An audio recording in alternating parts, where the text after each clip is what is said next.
네, 안녕하세요. 반갑습니다. 우리 갈라디아서 공부 시간이죠. 우리 지난주에 5장 13절까지 했고 오늘 5장 14절부터 시작하도록 하겠습니다. 갈라디아서 5장 14절.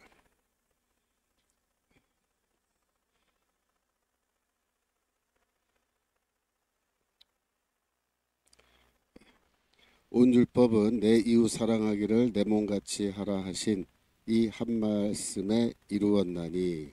네. 그래서 지금 바울은 레위기 19장 18절 레위기 19장 18절의 내용을 지금 인용하는 거예요.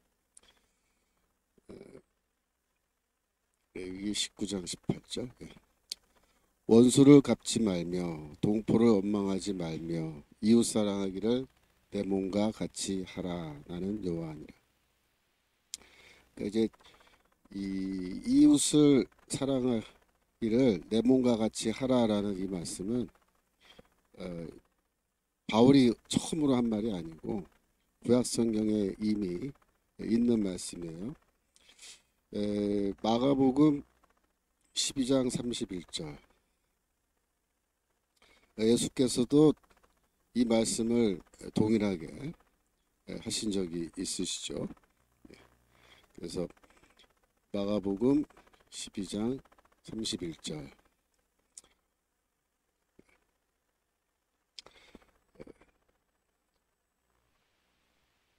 마가복음 마태가 아니고. 그래서 둘째로 이것이니 내 이웃을 내 자신과 같이 사랑하라 하신 것이라. 이보다 더 큰 계명이 없느니라 라고 이제 말씀하셨는데, 우리가 소위 말하는 사랑의 이중 계명이죠. 그 앞에 30절 잠깐 보시면 내 마음을 다하고 목숨을 다하고 뜻을 다하고 힘을 다하여 주 너의 하나님을 사랑하라.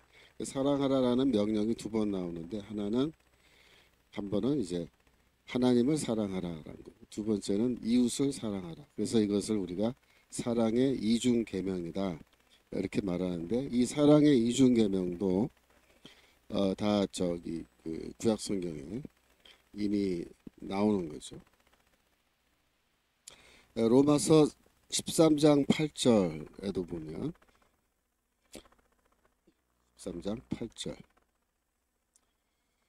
피차 사랑의 빛 외에는 아무에게든지 아무 빛도 지지 말라. 남을 사랑하는 자는 율법을 다 이루었느니라. 가늠, 간음하지 말라, 살인하지 말라, 도둑질하지 말라, 탐내지 말라 한 것과 그 외에 다른 계명이 있을지라도 내 이웃을 내 자신과 같이 사랑하라 하신 그 말씀 가운데 다 들었느니라. 사랑은 이웃에게 악을 행치 아니하나니 그러므로 사랑은 율법의 완성이니라. 그래서 여기 보시면 사랑이라고 하는 것이 율법을 완성한다.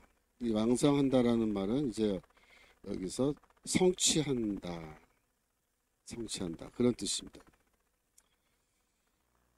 특별히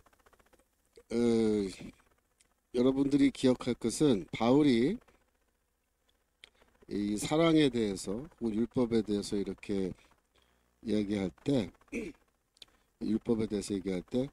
바울이 율법을 행하라 이렇게 말한 적이 있나요? 율법을 행하라. 그런 말을 한 적은 한 번도 없습니다. 근데 묘하게도 바울이 어떤 말을 하냐면 율법이 이루어진다 이런 말을 해요. 율법이 이루어진다. 무엇을 함으로 율법이 성취된다 그런 뜻입니다. 율법이 성취된다.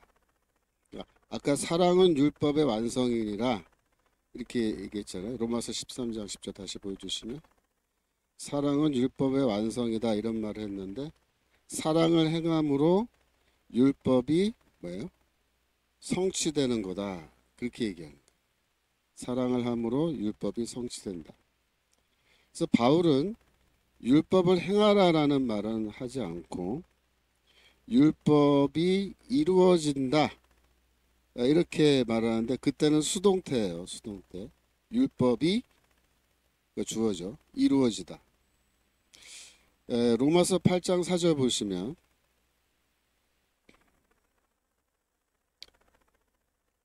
로마서 8장 4절 육신을 쫓지 않고 그 영을 쫓아 행하는 우리에게 율법의 요구를 이루어지게 하려 하심이니라.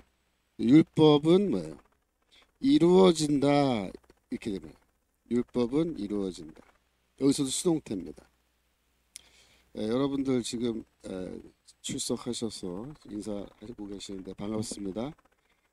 명엠님, 오인아님, 편현진, 김홍란 자유만세, 김순남 자유TV, 늘감사, 문현분님 등등. 그 옆에 성함이 나왔네요. 정춘이.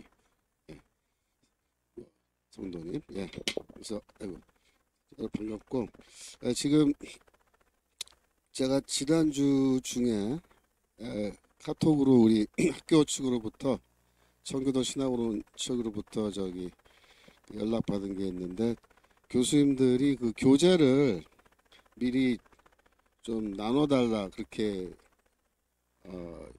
요청이 들어왔어요. 그래서 저희 이 과목은 교재를 따로 나눠드리는 게 없고 지금 제가 쓴 책인데 갈라디아서 주석이라고 하는 이 책이 교재예요. 그래서 이 책 가지고 지금 두 학기 이미 강의를 했고 이번 학기에서 이제 마지막 마무리하는데 여러분들 새로 입학하신 분들은 지금 뭐 분량이 얼마 안 남았으니까 이제 다 끝났는데 이거 뭐 살 필요 있겠느냐 이렇게 생각하실 수 있는데 그러지 마시고 지금 청교도 신학원 그 웹사이트에 보면 제가 갈라디아서 강의 처음부터 한 게 다 거기 있어요. 순서대로. 그래서 여러분들이 언제 입학하셨건 간에 복습을 하셔야 됩니다. 그리고 또 졸업하셨다 그래서 뭐 강의 안 듣는다 그러시면 안 돼요. 졸업하셨어도 계속 들어오셔서 강의를 듣고 공부를 하셔야 여러분들이 성경에 대한 지식이 생기고 자신감이 생기고 그래서 앞으로 가정교회를 하든 뭘 하든 여러분들이 다 하실 수 있게 되는 거거든요. 그래서 그 지금 책을 안 사신 분들은 지금이라도 책을 좀 사시고 그래서 이 책은 갈라디아서 주석 김초롱 이렇게 찾으시면은 여러분들이 인터넷 책방에서 그 다 고집할 수 있습니다. 값도 그렇게 안 비싼 걸로 알고 있어요. 25,000원이네요. 저기 킴님 책 구입하면 다 피가 되고 살이 됩니다라고 했었는데 감사합니다. 레아TV님 갈라디아서 최고입니다. 제가 쓴 책이 아니고 바울이 쓴 책이에요. 바울이 쓴 책이라서 갈라디아서가 최고예요. 갈라디아서를 제가 쓴 게 아니고 감사합니다. 저기 어디까지 말씀드렸나? 그래서 지금 바울은 율법을 행하라는 말을 하지 않아요. 그러니까 바울은 율법주의자가 아니에요. 율법을 행함으로 구원받는다 그런 게 아니고 믿음으로 구원받는 거고 그 믿음으로 구원받는 사람은 아무 일도 안 하느냐, 주의 일을 안 하느냐 그게 아니고 주의 일을 해요. 주의 일을 제대로 해요. 이제 그때부터 제대로 잘 하는데 그때 하는 주의 일 중에 이웃을 사랑하는 일이 있어요. 이웃을 사랑하고 돕는 거. 그 말은 이웃을 사랑하라, 사랑한다 뭐 그런 거지만 현실에서 우리가 이웃을 사랑하는 방식은 굉장히 다양할 수 있죠. 여러 가지 방식으로 이웃을 우리가 섬기고 사랑하고 도울 수 있는데 그런 행동을 할 때마다 그걸 통해서 사랑의 행동을 통해서입니다. 그래서 이 율법이 성취되는 거예요. 우리가 율법을 행하기 위해서 사랑을 하는 건 아니에요. 구원받기 위해서 뭐 율법을 지키는 게 아닌 것처럼, 그죠? 그래서 우리 이미 공부했습니다만은 갈라디아서 5장 6절 다시 한번 볼까요? 갈라디아서 5장 6절 보시면 그리스도 예수 안에서는 할라나 무할라나 효력이 없되 사랑으로서 역사하는 믿음뿐이니라. 그렇게 되어 있습니다. 사랑으로서는 사랑을 통하여 역사하는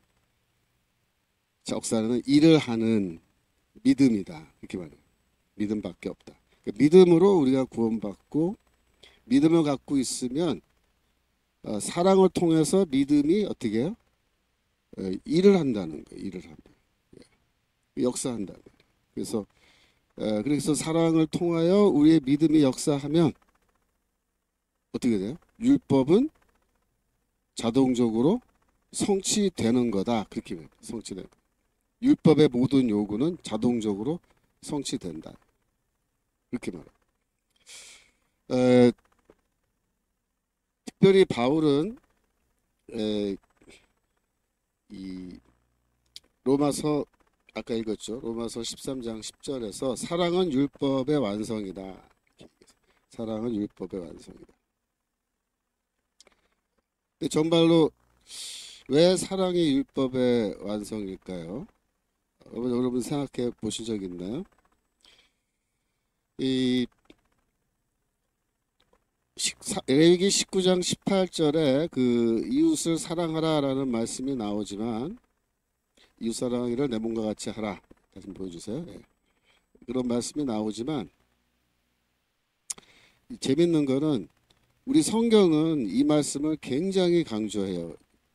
이웃을 내 몸과 같이 사랑하라라는 이 말씀. 그런데 유대교에서는 그럼 어떨까요? 유대교에서는 레위기 19장 18절에 나오는 이 이웃을 사랑하라는 이 말씀을 얼마나 강조할까요? 랍비들은 이 말씀을 예수께서 강조하신 것처럼 혹은 바울이 지금 강조하고 있는 것처럼 그렇게 강조할까요? 그렇게 강조하지 않습니다. 제가 교과서에 써놨는데 395페이지 바벨론 탈무드에 어떤 말이 나오냐면은 당신이 싫어하는 것을 이웃에게 하지 말라. 그런 말로 그런 뜻으로 이 레위기 19장 18절을 이해해요. 그러니까 이웃을 사랑하는 건 뭐냐? 네가 싫어하는 거는 이웃에게도 하지 않는 거다. 그렇게 설명해요. 생각해 보세요. 나는 뭐 예를 들어서 뭐 어떤 말을 듣는 걸 싫어해요. 그럼 나도 이웃에게 그런 말을 안 하면 되는 거예요. 그럼 그게 뭐예요? 그게 사랑이란 거예요. 그 이웃을 사랑하는 거다. 굉장히 소극적으로 이웃 사랑을 축소해서 그렇게 가르치는 거예요. 누가? 랍비들이, 유대교가. 그러나 이 예수와 바울의 가르침은 그렇지 않습니다. 예수와 바울은 이웃 사랑을 그렇게 소극적으로 얘기하는 게 아니라 적극적으로 얘기해요. 적극적으로. 예를 들어서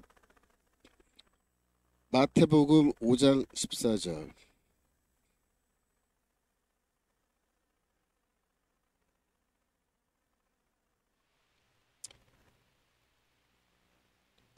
5장 43절 5장 43절 제가 아침에 저도 왔다 갔다 한 또 내 이웃을 사랑하고 내 원수를 미워하라 하였다는 것을 너희가 들었으나 그죠?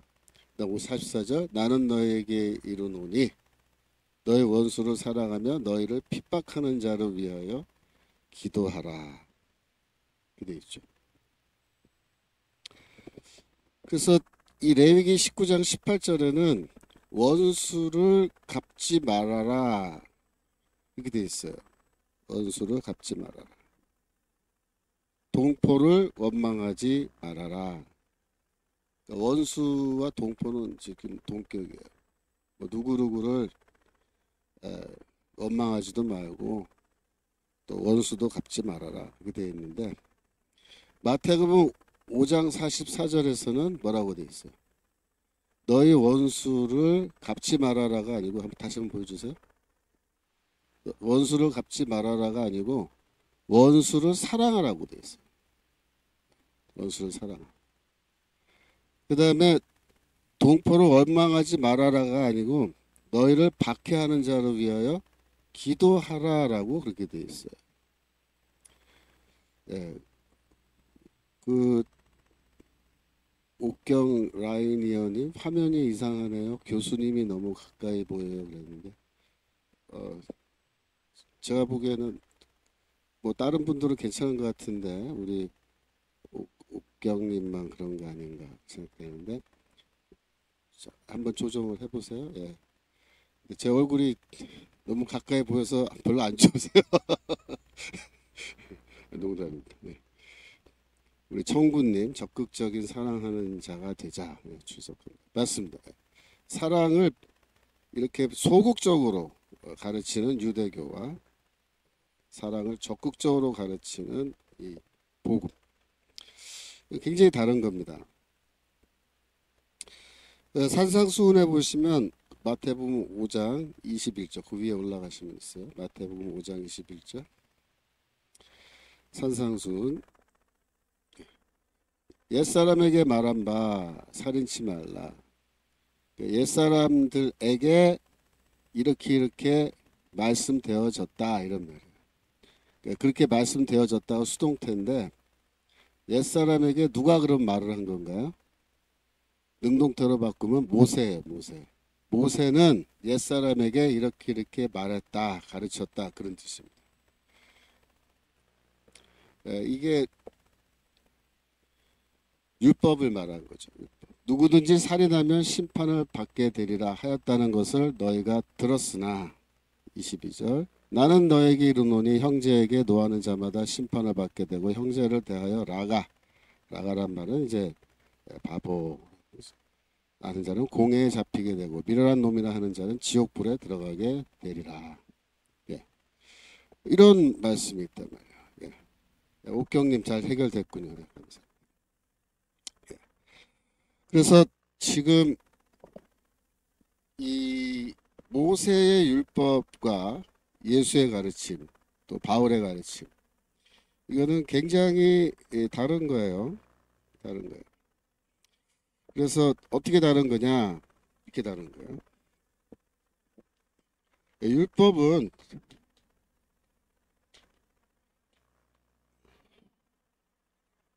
원수를 갚지 말라는 말은 원수는 죽이지 말라는 뜻이죠. 죽이지 말라. 이게 율법이죠. 원수 죽이지 마라. 근데 복음은 뭐예요? 원수를 사랑하라. 율법은 뭐예요? 모세의 가르침이에요. 복음은 뭐예요? 예수의 가르침.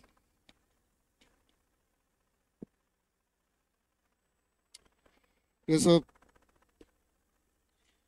이 율법은 즉 모세가 가르친 것은 뭘 말한 거냐면은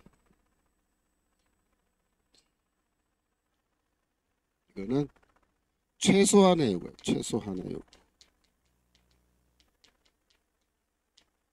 하나님께서 그의 백성을 향해서 요구하는 게 있는데 최소한 이거는 이렇게 하면 좋겠다라는 거예요.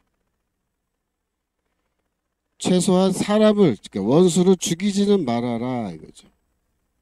뭐 원수를 미워하고 뭐 욕하고 뭐 이제 마음속으로 증오하고 맨날 이렇게 하는 거는 뭐 오케이 이건 어쩔 수 없다. 하지만 죽이지 말아라. 암만 미워. 근데 복음은 뭐예요? 미워하지 말아라 가지고 사랑하라요. 그래서 이건 뭐냐면 최대한이에요. 최대한이에요.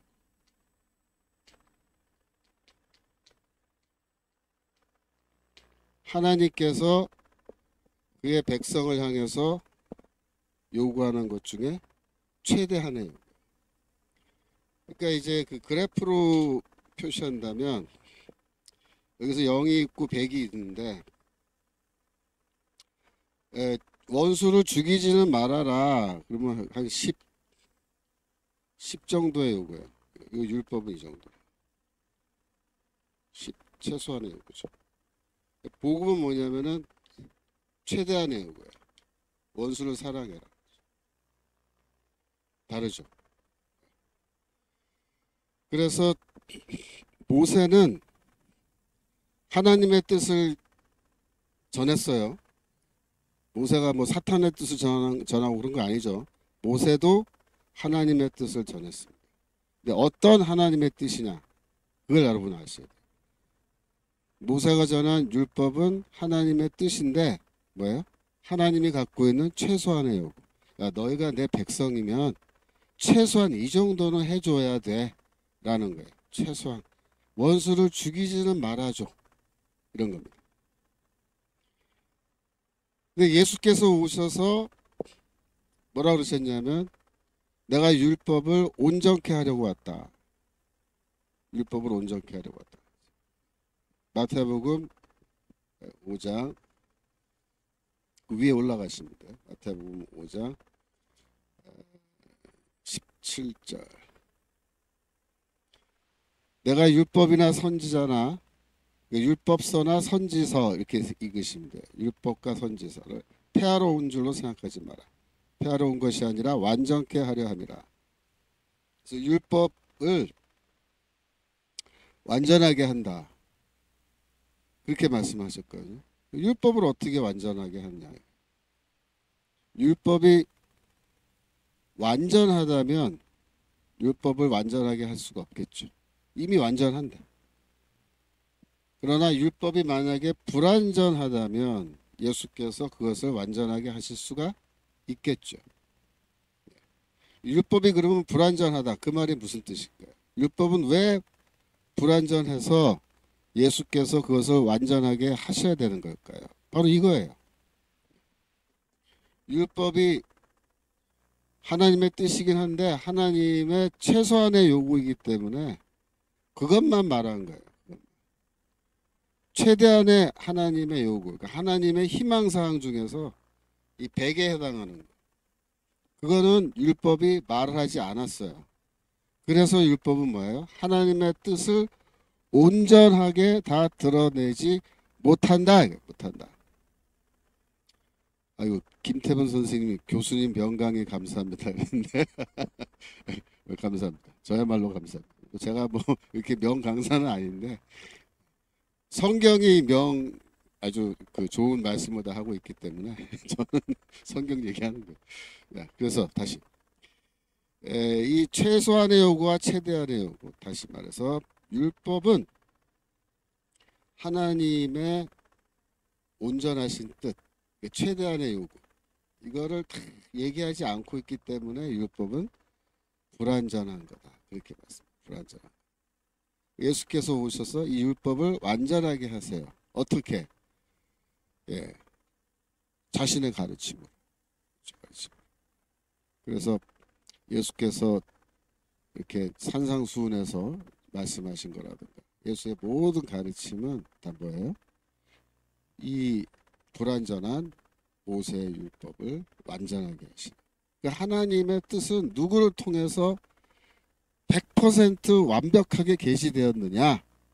모세를 통해서 그렇게 된 게 아니고 예수 그리스도를 통해서 하나님의 뜻이 100% 완전히 우리에게 계시됐다. 그 말은 우리가 이제 완전히 알게 되었다. 하나님이 뭘 원하시는 것인지를 그리스도를 통해서 우리가 완전히 알게 되었다.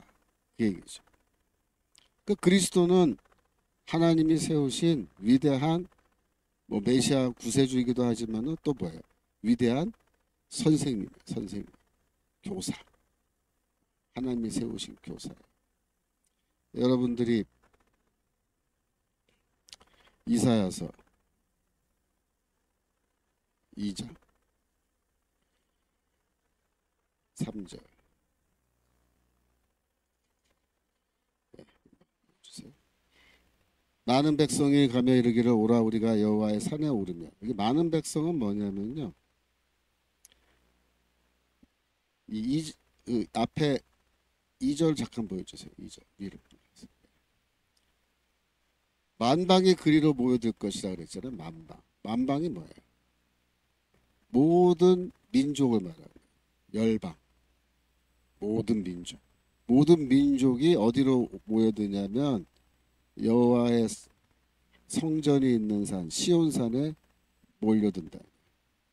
3절. 많은 백성이. 그래서 많은 백성은 뭐예요? 이스라엘이 아니고 모든 민족, 이방인을 포함한 모든 민족이 야 와라 이거 와라. 우리 하나님의 산 시온산에 올라가고 하나님의 성전을 향해서 우리가 올라가자. 그래서 뭐야? 하나님을 예배하자 그러죠. 그러면 그가 그의 도로 우리에게 가르치실 것이라. 하나님께서 하나님의 길을 이렇게 돼서 그의 도 우리에게 가르쳐 주신다. 하나님이 선생님이죠. 그죠? 그래서 우리가 그 길로 그러면 행하게 된다. 선생님이 우리에게 가르쳐 주면은 그 가르침을 받아서 우리가 이렇게 행하게 된다. 이는 율법이 시온에서부터 나올 것이요 여호와의 말씀이 예루살렘에서부터 나올 것입니다. 그렇게 되어 있는데 진정한 율법은요 이 시온산에서 나오는 거예요. 시온산에서. 모세는 시내산에서 율법을 받아서 우리에게 전달해 줬어요. 그것도 하나님의 뜻은 뜻이에요. 하지만 최소한인 거죠. 그러나 종말의 때 하나님이 세우시는 선생이 이 시온산에 서서 그 시온에서 우리를 가르치실 것인데 그게 누구냐? 하나님이 세우시는 영원한 선생이에요. 그 누구냐? 바로 메시아라. 메시아. 그리스도. 바로 그 그리스도가 누구냐? 메시아가 누구냐? 바로 예수다. 그래서 예수 그리스도가 마태복음에서는 산에 오르사 마태복음 5장 산에 오르사 거기서 5장 앞쪽으로 가죠. 거기서 산상수훈을 가르치잖아요. 예수께서 무리를 보시고 산에 올라가 앉으시니 제자들이 나오죠. 산에 올랐다. 그게 뭐야? 이게 상징적인 뜻이에요. 이사야서 2장 3절에 시온산에서 그죠? 시온산에서 하나님이 우리를 가르치신다 그랬는데 예수가 이제 바로 그 하나님이신 거예요. 예수가 하나님이 되셔서 그 산에서 우리를 가르쳐 주신다. 아시겠죠? 그래서 이 산상수훈이라고 이 가르침은 어떤 면에서는 율법을 온전하게 하는 완전하게 하는 그런 가르침이다. 이렇게 말할 수 있습니다. 네. 아유, 우리 새로 들어오신 분들 좀 이종호님 자유통일당 만세 응원합니다. 영원하라. 자유통일당은 뭐 영원하지는 못할 거예요. 그러니까 이 세상 끝날에는 그냥 없어지는 건데 영원한 건 이제 하나님의 나라고 오래 지속되길 바랍니다. 저도 자유통일당 제대로 해서 다 이해합니다. 무슨 뜻인지 저도 농담이에요. 또 복된 은혜 말씀의 은혜입니다. 예, 감사합니다. 교수님 명강이 맞습니다. 임기영님. 임기영님 들으셨고. 하여튼 여러분들께서 격려해 주셔서 감사합니다. 제가 사실 뭐 정광훈 목사님 이제 집회 하실 때 제가 가끔씩 나가서 이런저런 얘기하고 요새는 제가 그 집회 때 주로 선거를 앞두고 정치적인 문제에 대해서 제가 이야기를 좀 많이 하는데 제가 사실은 뭐 정치 평론가 그게 제가 그런 거 제가 전공이 아니고 제가 뭐 그런 거 정치 문제 이렇게 얘기하고 가르치고 그게 제 전공은 아니고 제 원래 전공은 바울신학이에요. 바울신학을 제가 가르치는 게 제 직업인 셈인데 하여튼 요즘은 시절이 이러니까 제가 마이크 잡으면은 바깥에서는 이런저런 얘기 많이 합니다. 여러분들 더 중요한 거는 이제 성경 말씀이죠. 말씀 여러분이 잘 배우시고 이게 기초가 돼야 여러분들이 뭐랄까 뭐 정치 활동이라 할까요? 이런 것도 다 할 수 있는 거예요. 다시 돌아오셔서 예수께서는 제가 교과서 395페이지 써놨는데 예수께서는 사람을 죽이지 말라, 살인하지 말라. 원수 죽이는 건 살인이죠. 살인하지 말라 그랬는데 너의 그 이웃을 바보라고 부르는 것 말로, 그죠? 그것 뭐다? 살인이랑 똑같은 거다 이렇게 말씀했어요. 그러니까 마음으로 미워하는 것도 뭐야? 살인. 굉장히 힘들죠. 그래서 이 최대한의 요구, 아까 말씀드렸는데 하나님이 요구하시는 최대한의 요구는 100인데 이거는 사실 우리가 한 번에 도달하기가 힘들죠. 여기 도달하기 위해서 우리가 노력을 물론 해야 되는데 예수 믿자마자 뭐 이렇게 딱 원수도 사랑하게 되고 그러죠. 얼마나 좋겠어요. 네, 그렇게는 안 되죠, 그죠? 그래서 이게 굉장히 힘든 거예요. 그러니까 결국 이 최대한의 요구는 뭐예요? 이상이에요, 이상, 아이디어. 그렇게 되면 좋겠다. 그거에 도달하기 위해서 우리가 노력하는 목표점을 말해요. 목표점. 그러나 이 모세의 율법은 우리의 목표점이 될 수가 없어요. 신앙생활의 목표점. 예를 들어서 내 신앙생활의 목표가 살인하지 않는 거야. 사람 안 죽이는 거. 그렇게 낮은 것을 우리가 목표로 해서 신앙생활 할 수는 없잖아요. 그죠? 원수를 사랑하는 그 단계. 그 단계를 목표로 해서 우리가 살아가는 게 맞겠죠. 그죠? 그다음에 넘겨서 제가 396쪽에 이 율법은 초등학생 수준의 신앙인에게 준 어떤 가르침이라면 그죠? 이 세계명 원수를 사랑하라는 것은 아주 그 성숙한 그죠? 다 자란 성인에게 가르쳐서 행하라고 하는 그런 수준 높은 고차원의 이런 가르침이다. 이렇게 얘기를 하는 거예요. 그래서 모세의 계명은 하위의 것이다. 예수의 가르침은 상위의 것이다. 그러므로 우리가 신앙생활의 목표를 원수를 사랑하라고 하는 예수의 말씀을 우리 신앙의 목표로 딱 잡고 살아가야 되지. 살인하지 않게 해달라. 그렇게 우리가 뭐 기도도 하지 않잖아요. 당연히 살인은 안 하니까. 그렇죠? 그래서 이 예수의 가르침을 지키는 것, 그게 진정한 의미에서 그것이 뭐예요? 율법을 성취하는 거예요. 그러니까 이웃을 사랑하고 원수도 이웃 중에 원수도 들어있잖아요. 그러니까 이웃을 사랑하고 원수도 사랑하게 되면 율법은 자동적으로 성취되는 거다. 그게 되어 있어요. 그러니까 율법을 지키려고 여러분 애써야 돼요. 아니면 예수의 세계명, 예수의 가르침을 우리가 지키기 위해서 애써야 돼요. 당연히 후자입니다. 왜? 예수의 가르침을 지키려고 우리가 애쓰다 보면 율법 정도는 자동적으로 결과적으로 다 지키게 되는 거예요.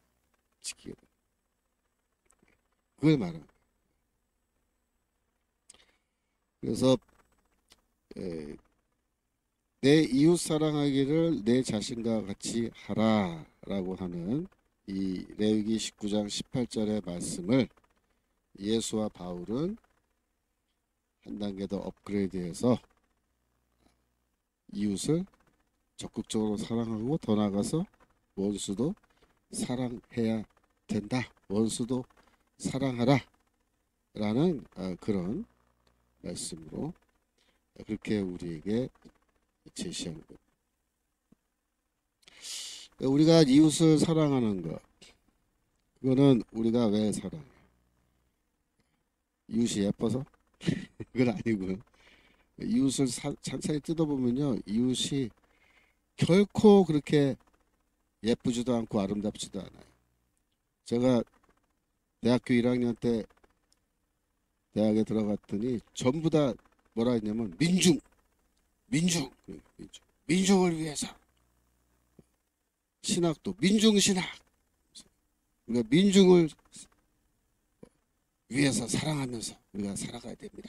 하나님의 명령입니다. 막 이렇게 얘기하는데 민중이라는 게 이제 뭐 그 당시에 우리 대학생들 입장에서는 어떻게 상상이 되냐면 노동자들, 그죠? 그다음에 빈곤 계층, 민중. 잘 사는 사람들은 민중에 들어가지도 않아요. 그래서 쉽게 말하면 민중이란 말은 people, 그죠? 그러니까 인민이라는 뜻이에요. 인민. 공산주의자들 그냥 인민이라 그래요. 그러니까 우리는 한국에서는 인민 그러면은 저 빨갱이나 그러니까 이놈들이 민중이라 그래갖고 민중신화. 근데 이 민중신학이 사실은 인민신학이에요. 인민신학.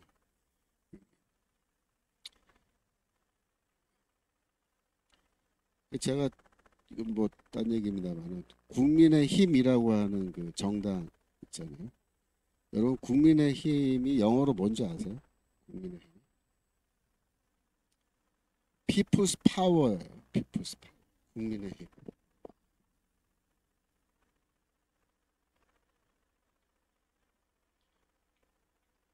영어로 그렇게 돼 있어요. People's Power. 그다음에 파티. People's Power Party라고. 예. 국민의힘 정당이 이 영어로 이렇게 돼 있어요. People's Power Party. People은 뭐예요? 이게 인민이거든요, 사실은. people 인민을 영어로 번역하면 people이에요. 그러니까 인민의 힘. 잘 말하죠. 우리는 국민의 힘이라 그러지만 사실 영어로 하면요. 인민의 힘 파티예요. 인민의 힘. 그러니까 사실 이런 식의 당명은요.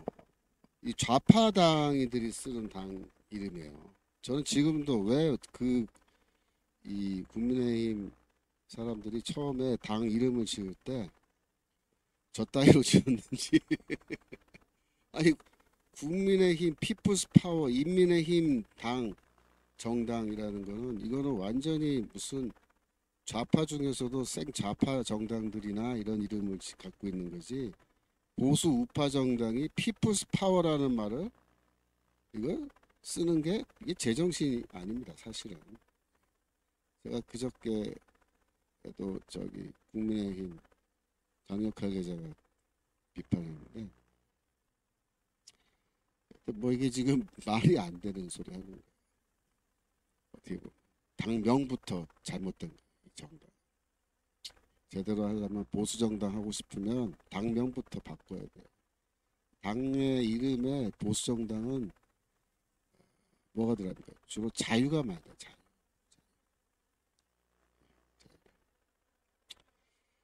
우리 자유통일당 그러니까 보수 이념은 자유거든요. 좌파들은 뭐 피플 인민. 네. 하여튼 그래서 그런지 몰라 하여튼 이 국민의힘이 자꾸 왼쪽으로 가는 거야. 이름부터 있다 이러죠. 고민 많습니다. 진짜 저걸 어떻게 하면 좋겠어. 다시 갈라디아서 돌아와서 그래서 유대인들에게 있어서는 이웃을 사랑하라라는 게 율법으로 주어졌죠. 레위기 19장 18절. 그러니까 유대인들은 이웃을 사랑하는 게 뭐예요? 율법 지키는 거예요. 율법은 왜 지켜요? 구원받기 위해서. 그러면 이웃을 왜 사랑해요? 내가 구원받기 위해서 이웃을 사랑하는 거예요. 그러니까 유대인들이 구제를 한다 이러더라고요. 왜 구제를 할까요? 이웃이 예뻐서? 그런 게 아니고 내가 구원받기 위해서 이웃을 사랑하는 거예요. 레위기 19장 18절 다시 보여주세요. 원수를 갚지 말며 그죠? 동포를 원망하지 말며 이웃 사랑하기를 내 몸과 같이 하라. 이게 레위기의 말씀이니까 이게 율법이잖아요. 그죠? 그러니까 유대인들은 왜 이웃을 내 몸과 같이 사랑해야 되냐면 내가 구원받기 위해서 내 이웃을 내 몸과 같이 사랑해야 합니다. 노력하는 거. 구제도 그래서 내가 구원받기 위해서 구제. 그런데 기독교인들은 내가 구원받기 위해서 이웃을 사랑해? 그게 아니에요. 우리는 내가 구원받기 위해서 이웃 사랑하는 게 아니고 내가 구원받았기 때문에 이웃을 사랑. 내가 하나님의 은혜로 믿음으로 거저 공짜로 구원을 받았으므로 칭의를 받았으므로 그 은혜에 우리가 너무 감격하고 감사해서 하나님의 요구, 그죠? 최대한 그거를 만족시켜 드리기 위해서 우리가 노력하는 거예요. 이웃을 사랑하는 건 현상적으로 비슷하게 보이지만 왜 이웃을 사랑하느냐, 그들의 마음속에 머릿속에 어떤 생각을 갖고 이웃을 사랑하느냐, 그걸 따져보면 유대인과 기독교는 완전히 틀린 거예요. 완전히. 유대인들은 쉽게 말하면 율법은 마음속으로는 저, 별로 뭐야 마음에 들지도 않는데 할 수 없어. 내가 구원받으려면 에이 구제해야지. 구제. 저가 돈 좀 주자. 그래갖고 돈 주. 근데 기독교는 뭐야? 이웃을 사랑하는데 원수조차도 사랑. 그래서 그 이웃을 정말로 사랑하기 때문에 도움을 주는 거예요. 제가 예전에 경험한 얘기를 조금 여러분의 이해를 돕기 위해서 말씀드리자면 저희 집안에 원수가 한 명 있어요. 강모모 하는 모모라는 어떤 분인데 지금 어디서 살고 있는지는 몰라요. 근데 그분이 이제 우리 아버님이 고등학교 교장 선생님을 계셨는데 그 회사에 그 직원으로 일을 했어요. 직원. 그 시대에는 그 운전기사가 있었어요. 학교 운전기사인데 그래서 우리 아버지 그 학교차를 이제 몰고 우리 아버지께서 이제 어디 공무로 나가실 때는 모시고 나가고 그런 일을 하는 분이었는데 이분이 학교 이제 퇴직을 했어요. 왜냐하면 그때 이제 전부 다 자기 차는 자기가 몰던 시대가 돼서 저희 아버지도 이제 운전 배우셔가지고 면허 따서 운전하고 이제 학교 직원은 다 내보내야 되는 그런 상황이 돼서 퇴직을 했죠. 근데 퇴직을 했는데 그 사업을 한다고 그랬어요. 저희 아버지한테 와서 재정 보증을 해달라 그래갖고 저희 아버지는 세상 물정 진짜 모르시는 분이에요. 재정 보증이 뭔지도 모르고 사인해 주셨다는 거예요. 도장 찍어줬어요. 이분이 나가서 사업하다가 망했는데 제가 괘씸하게 생각한 건 뭐냐면 사업이 망했으면 부도 처리하면 되잖아요. 근데 부도 처리를 안 하고 은행에서 돈을 최대한으로 다 빌려가지고 그 돈을 가지고 도망가 버렸어요. 그래갖고 저희 아버지랑 그 학교 교목 목사님 목사님 한테 두 분한테 그 재정 보증 받았더라고요. 그래갖고 저희 아버지 뭐 재산도 압류되고 월급도 압류되고 연금까지 다 차압이 들어갔습니다. 그래갖고 굉장히 고생하셨는데 저희 집안에는 진짜 원수 같은 사람이죠. 그런데 그 와중에도 저희 어머니는 이제 그분이 이제 그 와이프랑 애들을 두고 도망가 버렸어요. 그러니까 아버지가 가고 어린애도 둘 있고 부인이 있는데 뭐 부인은 직장도 없이 집에서 계시는 분이니까 얼마나 그 힘들어요. 먹고 사는. 남편은 도망가서 연락도 안 되고. 그런데 이제 저희는 막 그때 부글부글 끓는 거죠. 막 부글부글 끓여 속이 막 부글부글. 왜냐하면 말 그대로 길거리에 나 앉았어요. 길거리에 나 앉았는데 속이 부글부글 끓을 수밖에 없잖아요. 근데 그 와중에도 저희 어머니는 권사님이신데 그 애들 소리가 너무 작대요. 소리가 좀 올려달라는데 왜 소리가 작지? 그 애들 그 원수의 집이죠. 그러니까 원수의 집 애들이 그 먹고 살기 힘들다고 예? 그러면서 그 집에 돈을 갖다 주는 거예요. 저하고 저희 누나는 그 저기 원수 집에 왜 돈을 갖다 주냐. 그런데 우리 어머니는 어린 것들이 무슨 죄가 있냐. 애들 좀 먹고 살아야 될 거 아니냐. 그러면서 생활비를 갖다 주고 우리 먹고 살 것도 없는데 사실은 그렇게 하시더라고요. 제가 그때는 참 한편으로 더 화가 나기도 하고 그랬었는데 그때 젊은 때 혈기가 많을 때니까 대학생 때. 하여튼 저희 어머니가 이렇게 하신 거 보면서 제가 지금도 이제 돌이켜 보면 그건데 정말 원수도 사랑하라라는 그런 나한테 사기치고 우리 집안을 다 길거리에 나앉게 한 그런 사람이라 할지라도 그 집 식구들, 자식들 위해서 구제하는 거죠, 구제. 하는데 왜 하겠어요? 저희 어머니가 구원받기 위해서 그렇게 했을까요? 이렇게 해야 구원받을 수 있으니까. 원 이웃을 하라는 게 율법이니까. 그게 아니면 그게 아니고 우리는 믿음과 은혜로 구원받았는데 그 구원의 은혜 속에 살기 있기 때문에 우리한테 악행을 한 그런 사람이라 할지라도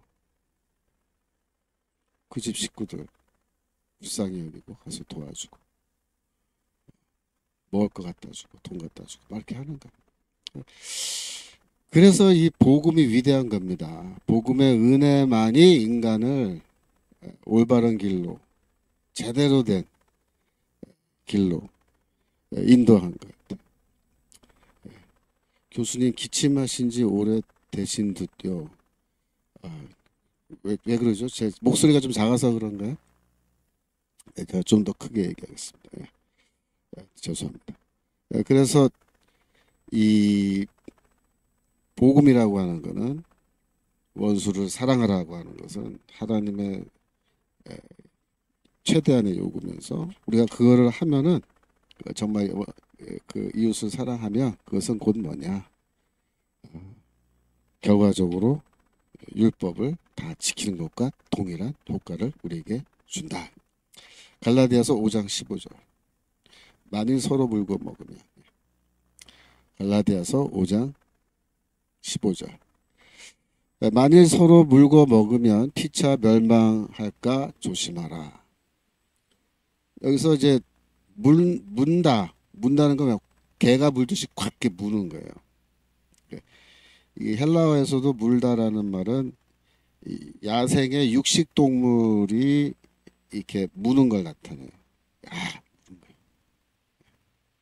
우리 임미영 선생님 나쁜 사람이었는데 네. 그 강모모 씨는 정말 나쁜 분인 것 같아요. 제가 생각하기에도. 근데 지금까지도 나타나지 않고 어디 숨어서 사는 것 같아요.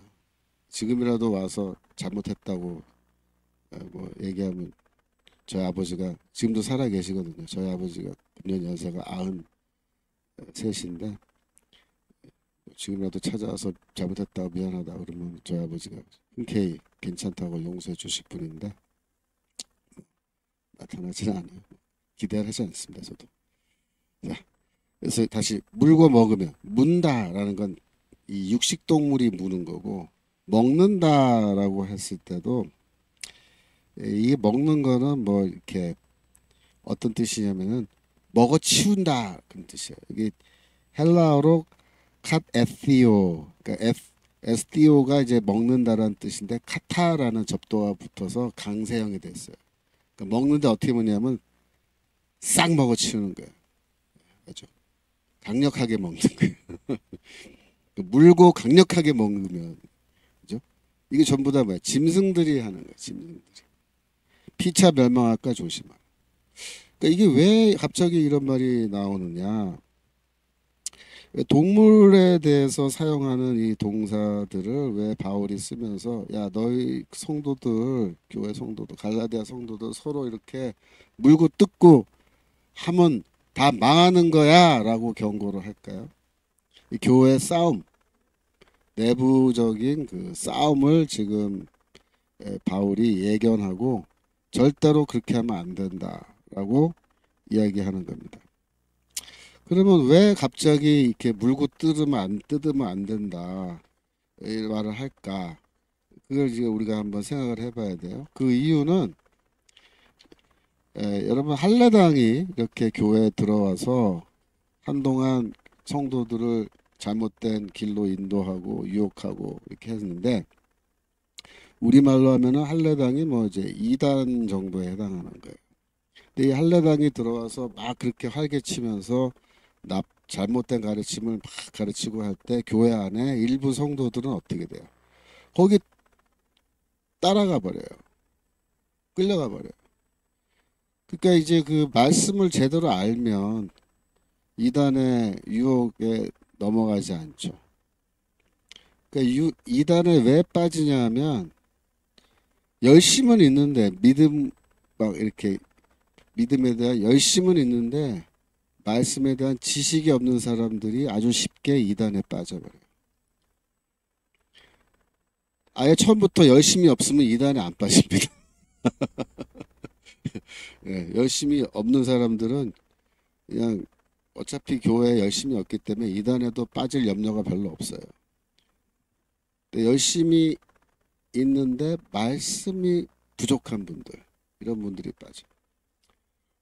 그러니까 할례당에도 그런 거예요. 바울이 전한 복음을 제대로 알고 있는 사람들은 할례당이 뭐라 그래도 거기 딸려가지 않아요. 예. 근데 누가 딸려가자면 말씀 잘 모르는데 열심히 있는 분들 그냥 딸려. 근데 이제 바울이 편지를 써서 갈라디아서를 써서 할례당이 왜 잘못된 건지 낱낱이 다 설명해주고 뭐라 그랬어요. 내쫓아라 그랬대. 내쫓아라. 할례당 내쫓아라. 그래서 이제 내쫓게 된단 말이에요. 정말 그래서 할례당이 이제 만약에 나갔다고 칩시다. 나갔다고 칩시다. 그러면 할례당을 추종하던 무리들은 따라 나가겠죠. 그죠? 여러분들 갈라디아서 4장 30절. 그러나 성경이 무엇을 말하느냐? 계집종과 그 아들을 내어 쫓으라. 여기서 계집종을 누구라 그랬어요? 하갈인데 하갈은 누굴 상징해요? 할례당을 상징합니다. 그 아들 누구예요? 할례당의 가르침을 받고 정말로 할례를 받은 자들이 바로 이 사람들이에요. 그 아들이라. 내쫓아라 이거. 내쫓아. 이게 바울의 명령이거든요. 이거는. 그럼 내쫓았다면 정말 내쫓았다고 칩시다. 그러면 그 다음에 어떤 일이 생기냐 말이야. 여러분들 상상해 보세요. 그러면 이런 일이 생깁니다. 그동안 할례당이 잘못됐다라는 것을 알고 있고 적극적으로 저 할례당은 잘못된 사람들이야 쫓아가면 안 돼라고 말한 사람들이 여기 있잖아요. 이 사람들이 좋은 사람들이죠 사실은. 근데 이분들이 이제 어떻게 되냐면 이렇게 말하는 거예요. 아이 김집사, 김집사는 왜 지금 여태 여기 남아 있어? 김집사 지난번에 나한테 그러지 않았어? 저 할례당이 맞다고? 물론 자네는 아직 할례는 안 받았지만 왜 따라 나가지? 그때 할례당이 막 설교하고 그럴 때 뭐 아멘 아멘 하고 박수치고 그러던 거 내가 다 봤는데 따라 나가지 왜 여기 지금 교회 남아 있어? 이렇게 얘기한다. 그러면 이 김집사 또 뭐라 그랬어요? 아 나도 사실은 뭐 이러면서 마음속으로는 이러면서 막 변명하겠죠. 그래서 툭탁툭탁 싸운다고요. 그래서 이 교회가요 한번 분열되잖아요. 분열돼서 나갈 사람들 나가면 남아있는 사람들끼리 그러면 행복하게 서로 사랑하면서 잘 사느냐? 절대 그렇지 않아요. 남아있는 사람끼리 또 싸워요. 이상하죠. 근데 이게 하나의 패턴입니다. 제가 뭐 사실 미국에서 유학하면서 제가 목회를 한 3년 반 했어요. 저도 담임 목회를 좀 짧게 경험해봤는데 그때 제가 맡았던 교회가 맡고 싶어서 맡은 교회가 아니고 교회가 싸움이 나서 한번 갈라진 교회인데 그 교회에 이제 설교 목사로 들어갔는데 또 싸우더라고요. 남아있는 분들끼리 또 싸워서 또 갈라져요. 그래가지고 또 나갈 사람 나가고 남은 사람들이 이제 40명 남았는데 목사도 없고 아무도 없는 거예요. 저 혼자밖에. 할 수 없이 제가 맡아서 3년 반 목회해드리고 또 하나님의 은혜로 교회가 부흥했어요. 그래서 뭐 200명까지 부흥되고 그러고 나서 제가 다시 이제 학교로 돌아와서 논문 쓰고 졸업했는데 그때 제가 그 패턴을 역사를 쭉 보니까 이런 문제가 있는 거예요. 그래서 바울이 그걸 미리 내다보고 있는 겁니다. 할례당이 나간 다음에 갈라디아 교회에 남아있는 성도들끼리 또 뭐다? 또 싸운다. 분명히 또 싸우고 너 왜 안 나갔어? 너 옛날에 그랬잖아. 그러면서 막 또 틱탁틱탁. 그게 뭐야? 서로 물고 뜯는 거야. 물고 먹는 거야. 물고 먹으면 어떻게 된다? 다 같이 망한다. 다 같이. 그렇잖아. 다 같이 망한다. 다 같이 LA 제가 LA에서 15년 살았는데 제가 LA에서 15년 살고 또 거기서 뭐 교육자로 계속 일하고 목회하고 그래서 제가 교회가 싸우고 갈라지는 걸 저도 많이 봤어요. 전도사 때부터 뭐 가슴 아픈 모습들이죠. 제가 있던 교회도 그랬어요. 제가 있던 교회도 싸우고 갈라지는 걸 제가 직접 보고 그래서 저도 왜들 이러나 했는데 하여튼 이런 교회 분열의 문제가 바울 시대 때부터 이게 심각한 거예요. 그래서 바울도 물고 뜯으면 안 된다. 그러니까 바울이 지금 왜 사랑을 강조할까요? 왜 사랑? 사랑은 모든 율법을 완성한다. 이게 그냥 뜬금없이 아무런 이유 없이 하는 말이 아니에요. 이 교회에 지금 제일 필요한 가르침이 뭐냐? 미래에 어떤 문제가 발생할 거냐? 그걸 바울이 다 이렇게 내다보고 있는 거예요. 바울이 굉장히 지혜로운 하나님의 종이죠. 바둑으로 치면은 두세 수 앞을 내다보는 게 아니라 10수 앞을 내다보는 거예요. 미래를. 지금 할례당 문제를 해결하기 위해서 전력 투구하면서도 바울은 미래를 바라보고 할례당이 추방돼서 나간 뒤에 교회 상황을 염두에 두고 미리 가르치는 거야. 미리. 뭐다? 싸우면 안 된다.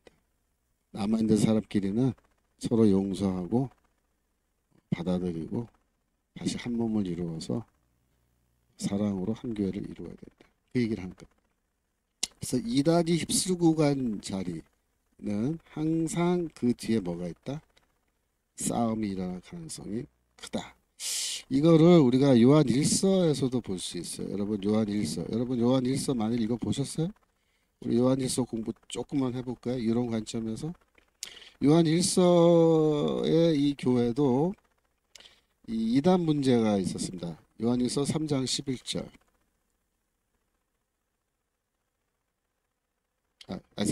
4장 1절부터 보겠습니다. 4장 1절. 네. 사랑하는 자들아 영을 다 믿지 말고 오직 영들이 하나님께 속하였나 시험하라. 많은 거짓 선지자가 세상에 나왔습니다. 지금 요한 1서에서 요한이 거짓 선지자가 세상에 많다. 영이라고 다 믿으면 안 된다. 2절 하나님의 영은 이것으로 알지니 곧 예수 그리스도께서 육체로 오신 것을 시인하는 영마다 하나님께 속한 것이요. 그러니까 그리스도께서 이 땅에 오셨는데 육체를 입고 오셨다라는 것을 인정하면 그 사람은 하나님의 영을 성령을 갖고 있는 거고 그런 말입니다. 3절 예수를 시인하지 아니하는 영마다. 그래서 예수를 시인하지 않는다라고 지금 줄여서 말하는데 뭘 시인하지 않는 거냐면 예수께서 육체를 입고 이 땅에 오셨다는 것을 시인하지 아니하는 그런 사람을 있는데 그런 사람이 갖고 있는 영은 하나님께 속한 영, 즉 성령을 갖고 있는 것이 아니고 적그리스도의 영이라. 적그리스도의 영, 그러니까 사탄의 영을 갖고 있는 것이다 라고 한 말을 너희가 들었거니와 이제 벌써 세상에 있다. 이 말을 들었는데 지금 그대로 되었다. 지금 그 얘기예요. 이게 무슨 말이냐면 요한 1서의 교회는 지금 이단이 침투해서 이단 문제 때문에 생 고생을 한 교회입니다. 근데 이 이단의 가르침이 뭐냐면, 이단의 가르침은 예수께서 육체를 입고 오지 않으셨다라는 거예요. 이거를 가현설이라 그래요. 가현설. 이 가짜는 가짜로 현 나타내 보였다라는 거예요. 그래서 예수께서 육체가 없고 영만 있다. 영혼만 있다. 영혼. 이렇게 주장하는 거예요. 이거를 영어로 도세티즘이라고 그래요. 도세티즘. 도세티즘은 교회사의 2세기 말, 3세기 무렵에 등장했던 이단입니다. 그런데 요한 1서는 지금 한 90년경에 기록된 것으로 보이는데, 이 요한 1서에 이미 가연설, 도세티즘이 나타나고 있는 거예요. 이런 이단 현상들이. 예수께서 육체를 갖고 이 땅에 오시지 않았다. 그러면 십자가에 예수가 달려 계셨는데, 이 십자가에 달려 계신 그 예수 그리스도는 육체가 없었다. 그렇게 주장하는 게 이 이단이에요. 그러면 그 십자가에서 달려서 예수께서 창에 찔리시기도 하고 막 머리에서 피가 흐르고 그죠? 막 엘리 엘리 라마 사박다니 하면서 막 비명에 가까운 소리도 지르시고 이렇게 하시는데, 육체가 없었다면은 그런 고통을 느낄 수 없잖아요. 피를 흘릴 수도 없고. 그건 다 뭐예요? 가짜라는 거야, 가짜. 그게 가연설이에요. 예수께서 십자가에서 아프지도 않은데 아픈 것처럼 막 이렇게 쇼를 했다. 그런 주장인 거예요, 이게. 그러니까 이단이죠, 이거. 그러니까 예수께서 육체를 입고 오시지 않았다. 영혼밖에 없었다. 우리 눈에는 마치 육체가 있는 것처럼 보였지만 그건 다 우리 속인 거다, 이런 말이에요. 예수께서 제자들과 함께 성만찬을 먹는데, 육체가 없는데 어떻게 먹냐 이거예요. 그죠? 먹는 것처럼 우리 눈에 보이는 건데 그거 다 우리 속인 거다. 그렇게 주장하는 거예요. 근데 이런 주장이 지금 요한 1서에 나타나 있는 거예요. 다시 한번 볼까요? 요한 1서 4장 3절. 예수를 시인할 위에 2절부터 2절부터 그리스도께서 육체로 오신 것을 시인하는 사람이 있고 시인하지 않는 사람이 있는데, 시인하는 사람들은 제대로 된 신앙이죠. 그러니까 이런 잘못된 이단이 들어와서 교회에 이제 막 그런 이단의 가르침을 막 유포한 거예요. 막 유포한 거예요. 근데 그게 막 유포될 때 그걸 막 받아들인 사람들이 있는 거죠. 그래서 2장 19절에 보시면 요한일서 2장 19절 뭐라고 되어 있냐면, 저희가 우리에게서 나갔으나 이건 다행이죠. 이단이 나갔어요, 교회에서. 뭐라고 얘기하냐면, 우리에게 속하지 아니하였나니 만일 우리에게 속하였다면 우리와 함께 거하였으려니와 저희가 나간 것은 다 우리에게 속하지 아니함을 나타내려 함이니라. 이 무슨 말이냐면,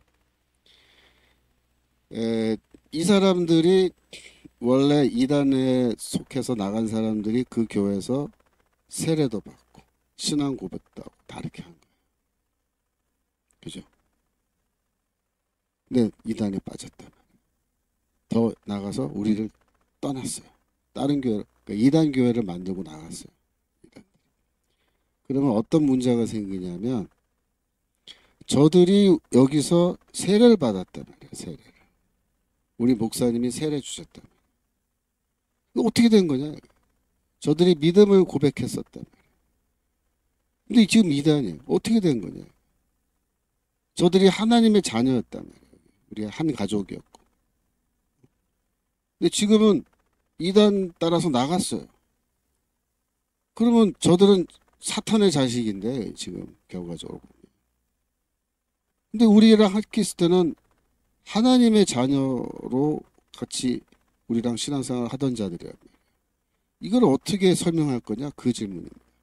거기에 대한 대답이에요. 다시 한번 보여주세요. 요한 1서 2장 19절. 요한은 뭐라고 얘기했냐면 그들은 처음부터 우리에게 속한 자들이 아니었다. 그렇게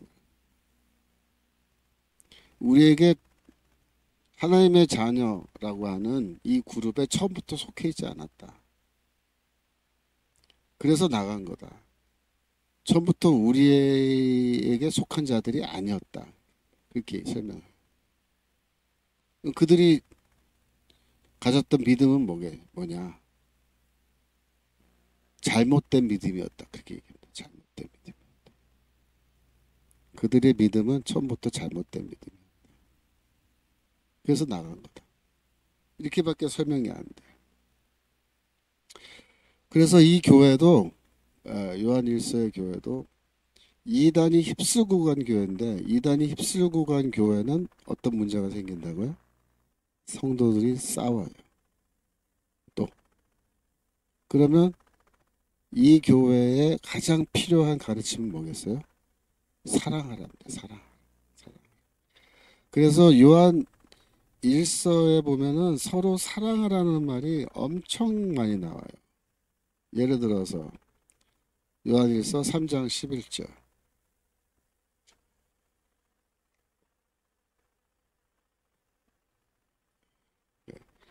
우리가 서로 사랑할지니 이는 너희가 처음부터 들은 소식이라. 예? 그래서 이 형제를 사랑하라는 말이 굉장히 중요한 가르침으로 등장. 14절 거기 아래쪽에 보세요. 14절. 우리가 형제를 사랑함으로 사망에서 옮겨 생명으로. 그러니까 남아있는 사람들끼리 어떻게 된다? 서로 사랑해야 된다. 15절. 형제를 미워하는 자마다 살인하는 자다. 지금 남아있는 성도끼리 또 물고 뜯고 바울 말에 따르면 그래서 서로 멸망하게 되는 그런 일이 일어나면 안 되는데 지금 남아있는 식구들끼리 또 미워하면 그 뭐다? 그 살인하는 거다. 그렇게 얘기해요. 4장 7절. 4장 7절. 요한일서 4장 7절. 사랑하는 자들아 우리가 서로 사랑하자. 사랑은 하나님께 속한 것이 사랑하는 자마다 하나님께로 나서 하나님을 알고 사랑하지 아니하는 자는 하나님을 알지 못하나니 이는 하나님은 사랑이심이라. 여러분 잘 아는 말씀이죠. 심지어 어떤 목사님은 결혼식 주례 때 이거 본문으로 서로 사랑하고 부부가 살라고 이렇게 설교할 때 이 말씀 주시는데 이 말씀의 원래 이 요한 1서의 컨텍스트에서 뜻은 성도들끼리 싸우지 말고 사랑하라는 거예요. 다시 한번 보여주세요. 4장 7절 뭐라 그래요? 사랑하는 자는 하나님께로부터 나서 하나님께로부터 온 자들이다. 하나님께로부터 태어나. 사랑 안 하면 하나님께로부터 온 사람이 아니에요. 지금 남아있는 성도들끼리 만약에 서로 사랑하지 않으면 그 인간은 뭐예요?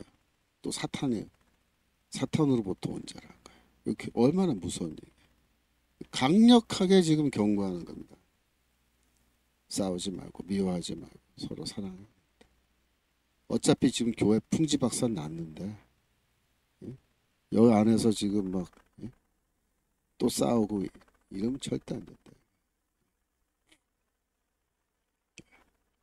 굉장히 강력한 그 경고를 하고 있는 거예요.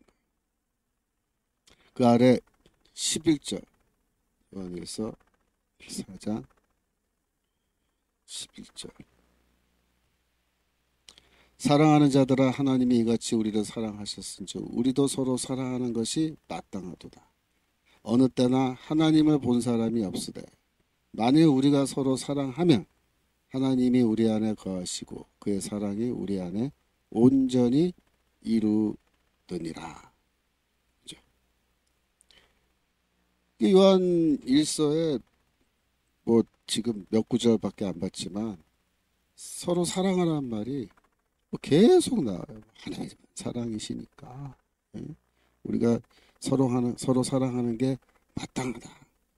이 사랑 노래, 사랑 타령이라 그러잖아. 사랑 노래. 왜 이렇게 예? 이 요한일서에서 사랑 노래, 사랑 타령, 서로 사랑하라는 말을 이렇게 계속해서 반복해서 하느냐? 왜 그래? 이 교회에 싸웠기 때문에 이단 문제로 심한 고통이 있었고 서로 싸워서 이단을 쫓아내기는데 성공한 거예요. 얼마나 좋아요. 이단 쫓아냈으니까. 이단 쫓아냈으니까 할렐루야 만세 뭐 그리고 서로 부둥켜 안고 눈물 흘리면서 사랑하면서 살 것 같죠. 안 그렇단 말이에요. 이단 쫓아내고 나서 또 싸운단 말이에요. 왜? 그동안에 이단에 호의적으로 대했던 자들 그 안에 남아있기 때문에 그 사람들하고 이단과 강력하게 싸웠던 사람들하고 또 붙어 싸워. 붙어 싸워. 제가 과거에 여기 강남에 있는 그 대치동에 있는 서울교회 협동 목사로 제가 8년인가 9년 있었거든요. 이종윤 목사님 계실 때. 근데 이제 그 후임 목사 박노철 목사라고 그분이 들어와서 뭐 어찌어찌 하다가 싸움이 났어요.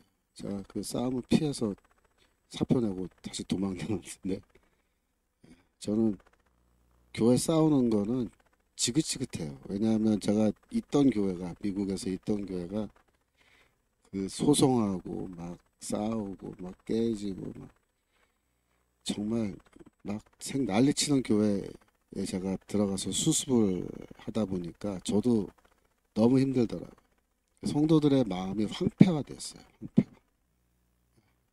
그래서 성도들 마음속에 미움밖에 없어요. 사랑이 없고.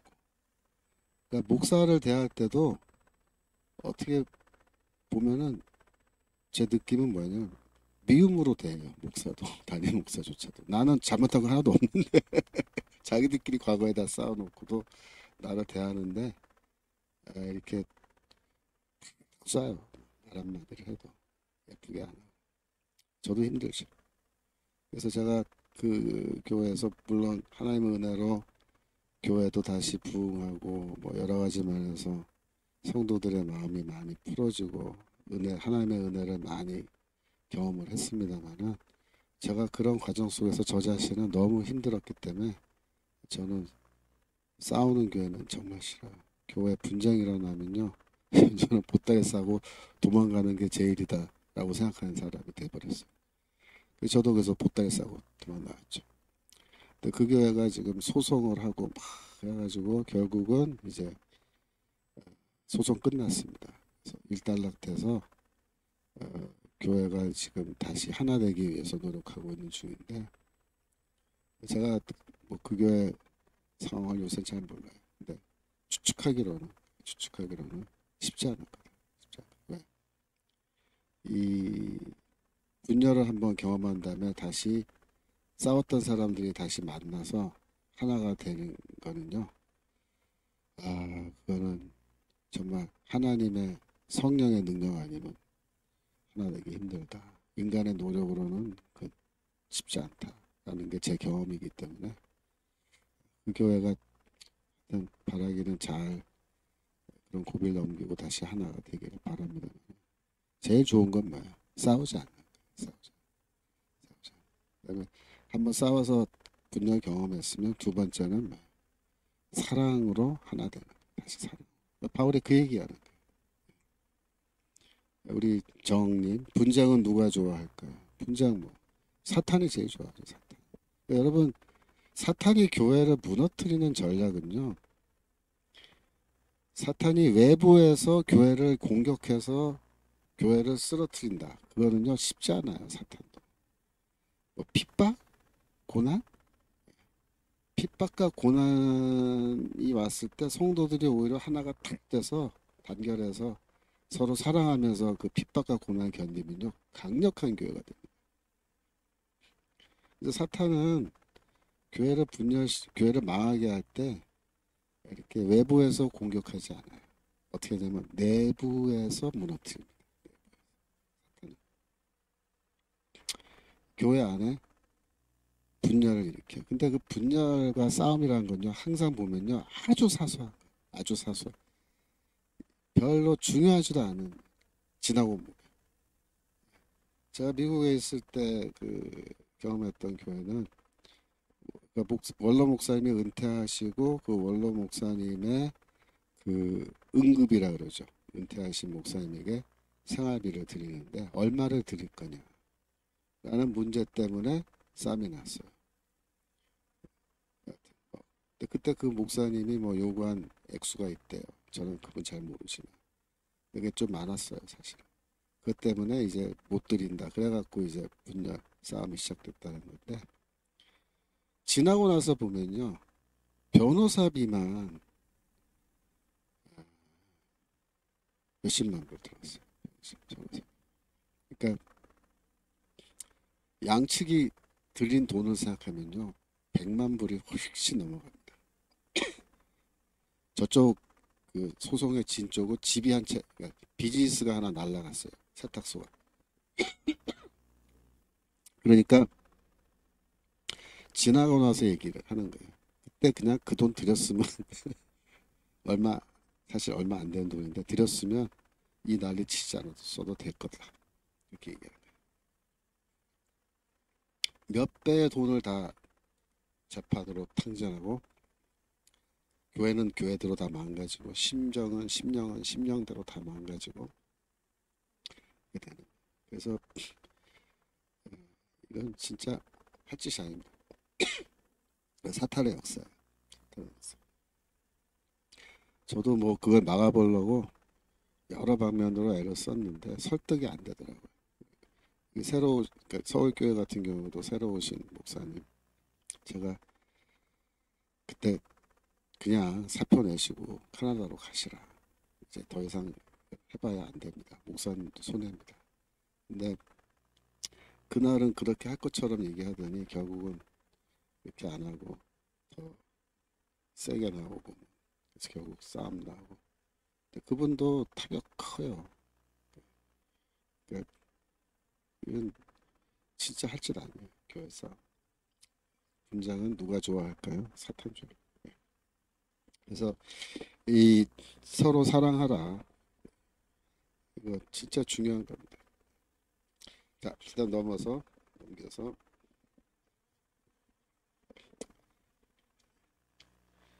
398쪽 성령을 따르는 삶과 그 열매 5장 16절 5장 16절 읽겠습니다.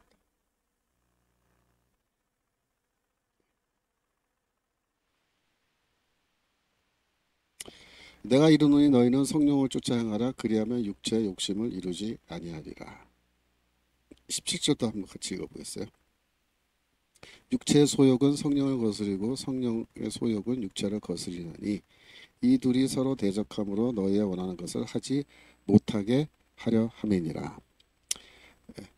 자유반세님 소리가 작아요. 방송식 부탁드립니다. 그런데 소리가 계속 작나요? 제 목소리가 좀 작아서 그런가요? 제가 막 연설하듯이 막 소리 지르면서 해볼까요? 네. 자, 이 갈라디아서 5장 16절 이 말씀은 굉장히 이제 중요한 말씀이고 설명하는데 좀 시간이 걸릴 텐데 오늘은 이제 이미 시간이 50분이 돼서 이 16절 내용을 더 깊이 있게 다루기는 힘들 것 같고 서론 부분만 좀 얘기하면요. 여기서 따라 행하라라고 할 때 행하다로 번역된 단어가 헬라어로 이제 페리파테오라는 단어인데 원래 이게 페리파테오는요 걷는 거예요. 걷는 거. 이렇게 걸어 다니는데 이 걷다라는 동사가 행하다라는 뜻으로 이렇게 번역이 돼 있죠. 왜 이렇게 돼 있냐면 걷는 게 왜 행하다가 되냐면 유대교적 전통 때문에 그래요. 유대교적 전통에서는 걷다라는 동사가 할락이라는 동사입니다. 할락. 지금 최대로 소리가 나가고 있는데 우리 청교도 신학원 우리 직원분 말씀으로는 지금 다시 한번 확인해 보고 있대요. 그래서 이제 그 히브리어로 할락이라는 동사가 또 걷다라는 동사예요. 그러니까 이제 헬라어로는 페리파테오, 히브리어로는 할락이다 걷다인데 특별히 유대교에서 걷다라는 이 할락이라는 동사는 행하다라는 뜻으로 사용돼요. 왜 그러냐면 이 시편이나 이런 데 보면은 어떤 말이 나오냐면은 율법의 대로라는 말이 나와요. 율법의 대로. 율법의 대로는 뭐예요? 율법이 제시하는 길을 말하는 거예요. 길. 율법이 제시하는 길을 유대인은 어떻게 하냐면 걸어가요. 걸어가요. 그래서 이 길을 쭉 그 율법이 정하는 길을 이제 걸으면은 그게 뭐냐면 율법을 행하면서 살아가는 걸 말하는 거예요. 시편 1편 1절 시편 1편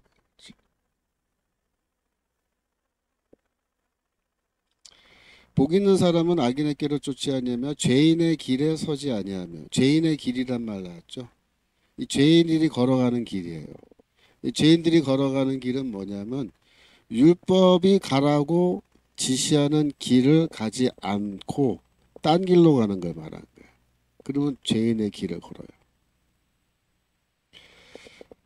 그 아래 쪽 내려가서 6절 대저 의인의 길은 여호와께서 인정하시나 이렇게 말했죠. 의인의 길, 악인의 길은 망하리로다. 그러니까 의인들이 걸어가는 길이 있고 악한 자들이 걸어가는 길이 달라요. 서로. 근데 의인들은 어떤 길을 걸어가냐면 율법이 지시하는 그 길을 따라서 걸어가요. 율법이 지시하는 길을 따라서. 그래서 그걸 율법의 대로라 그러는데 그래서 그 율법의 대로를 어떻게 걸어가잖아요. 걸어가잖아요. 할락. 그죠? 페리파테오. 그러니까 율법이 정하는 율법이 지시하는 길을 걸어가는 거를 구체적으로 뭐라고 말하면 좋겠어요? 율법을 행하는 걸 말하는 거예요. 율법을 행하면서 살아가는 거. 그래서 율법을 따라 행하라. 그 뭐예요? 율법을 따라 걸어가라 그러면 율법을 따라 걷는 건 뭐예요? 율법이 지시하는 길을 걸어가는 거고 율법을 행하면서 살아가는 걸 말하는 거예요. 다시 갈라디아서 5장 16절 돌아와서 그러니까 이 걸어가라라고 하는 걸어라라는 이 말에는 행한다라는 말. 그래서 할락이라는 동사에서 이제 파생되어서 나온 단어로 히브리어로 할라카 이렇게 할락 동사고 할라카 이건 명사인데 할라카는 뭐예요? 율법의 어떤 그 지시사항 가르침 그걸 가리키는 거예요. 할라카.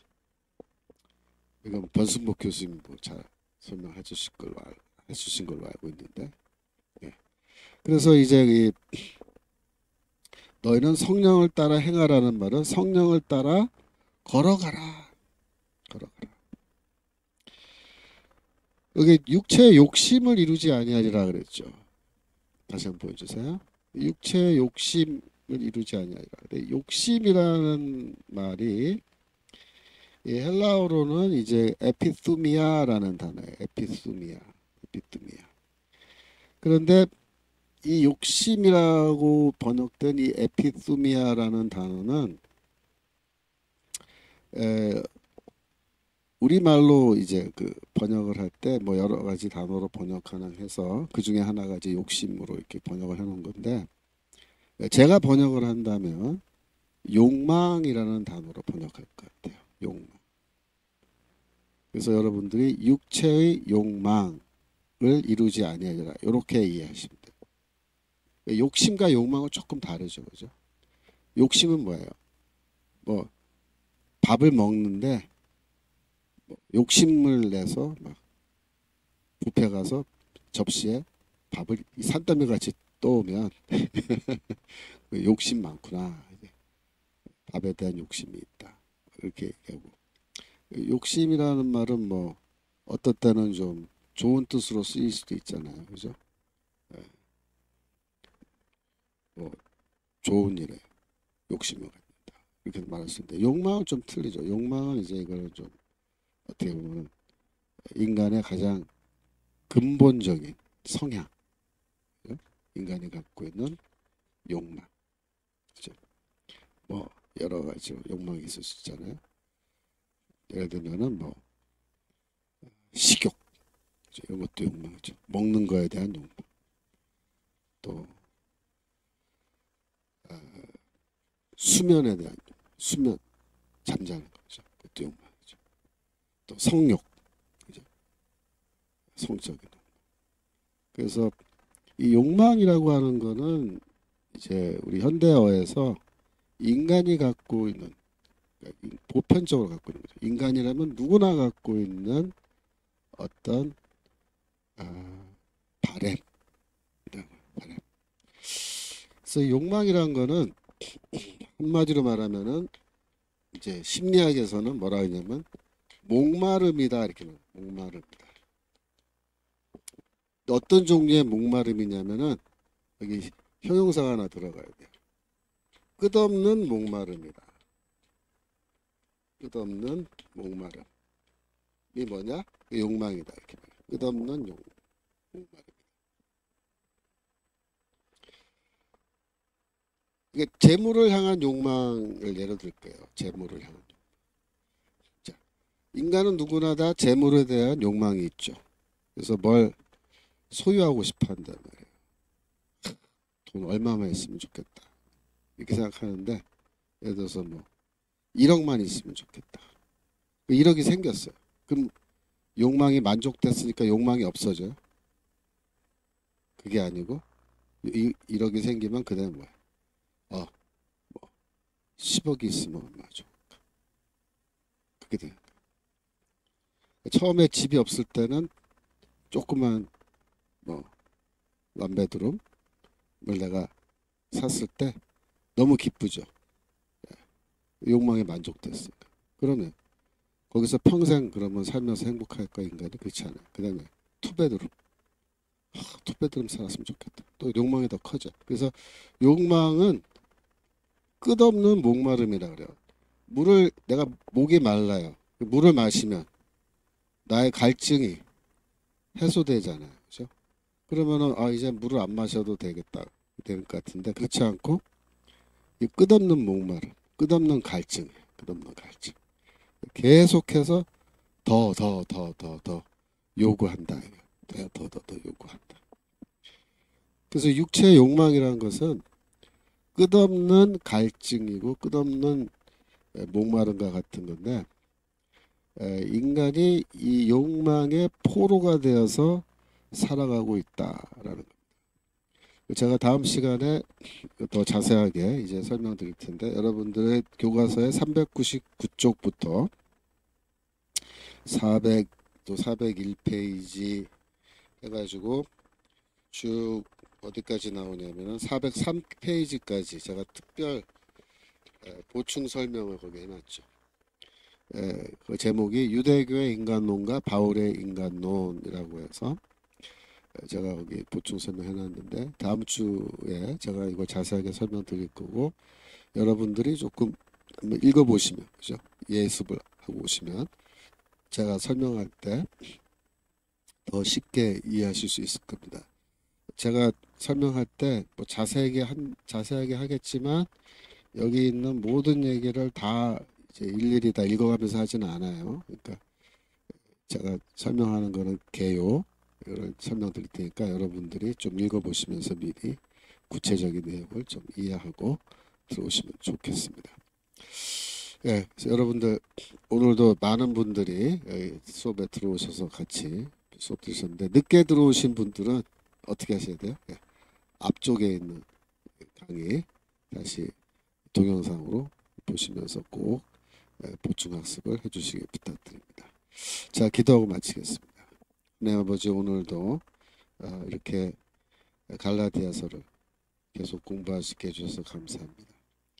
저희가 살아가면서 말씀을 몰라서 이단에 끌려가는 일이 없도록 도와주시고 말씀의 반석 위에 든든하게 서서 잘못된 가르침을 하는 사람이 있다면 바로 깨달을 수 있도록 도와주시고 영적인 분별력도 더하여 주시어서 악한 영, 잘못된 가르침에 현혹되는 일이 없도록 항상 인도하여 주시옵소서. 감사드리며 예수 그리스도 이름으로 기도합니다.